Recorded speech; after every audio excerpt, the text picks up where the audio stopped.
തീക്കട്ടയിലും ഉറുമ്പരിക്കുന്നുവോ എന്നൊരു ചൊല്ല് നമ്മൾ കേട്ടിട്ടുണ്ട്. എന്നാൽ ഇപ്പോൾ അത് സംഭവിച്ചിരിക്കുകയാണ് ഇവിടെ. അതും സാക്ഷാൽ സൂപ്പർ സ്റ്റാർ രജനീകാന്തിന്. അദ്ദേഹത്തിനാണ് വലിയൊരു പണി ഇപ്പോൾ കിട്ടിയിരിക്കുന്നത്. എന്താ സംഭവം എന്നല്ലേ? അദ്ദേഹത്തിന്റെ ട്വിറ്റർ അക്കൗണ്ട് ഏതോ ഒരു വിരുദ്ധൻ ഹാക്ക് ചെയ്തിരിക്കുകയാണ്. മാത്രമല്ല ഷാരൂഖിനെയും സൽമാനെയും അമീറിനെയും അക്ഷയ് കുമാറിനെയും രഞ്ജിത്തിനെയും കലൈപുലി താണുവിനെയും ഒക്കെ ഫോളോ ചെയ്യാനും തുടങ്ങിയിരിക്കുന്നു ട്വിറ്ററിലൂടെ. ഇതിൽ ആർക്കും ആദ്യം അത്ര പന്തികേട് തോന്നിയില്ല. പിന്നെയാണ് കാര്യങ്ങൾ മാറി മറിഞ്ഞത്. രജനീകാന്ത് ഹിറ്റ് ടു കിൽ എന്നൊരു ട്വീറ്റ്. സ്റ്റൈൽമനന്റെ ഒരു ട്വീറ്റിനായി കാത്തിരിക്കുന്ന ആരാധകർ ഈ ട്വീറ്റ് റീട്വീറ്റ് ചെയ്തതോടുകൂടി സംഭവം ട്വിറ്ററിൽ തരംഗമായിട്ട് മാറുകയും ചെയ്തു. എന്നാൽ ചിലർ ഈ ട്വീറ്റിനെ രാഷ്ട്രീയമായിട്ട് കണ്ടപ്പോൾ മറ്റു ചിലർ അർത്ഥമെന്നറിയാതെ വലഞ്ഞുപോയി. അങ്ങനെ ട്വീറ്റ് വിവാദമായതോടുകൂടി രജനീകാന്തിന്റെ മകൾ ഐശ്വര്യ ധനുഷ് രംഗത്തെത്തുകയും അപ്പയുടെ അക്കൗണ്ട് ആരോ ഹാക്ക് ചെയ്തെന്നും ഉടൻ തന്നെ അത് തിരിച്ചെടുക്കാനായെന്നും പറഞ്ഞ് ട്വീറ്റ് ചെയ്തു. അപ്പോഴാണ് എല്ലാവർക്കും ഇക്കാര്യം മനസ്സിലായതും. ആ വിവാദമായ ട്വീറ്റും നീക്കം ചെയ്തിരിക്കുകയാണ് രജനീകാന്തിന്റെ അക്കൗണ്ടിൽ നിന്നും.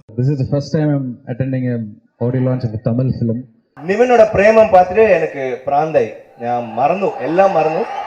പിന്നെ പ്രേമം മേലെ പ്രേമം വന്നു.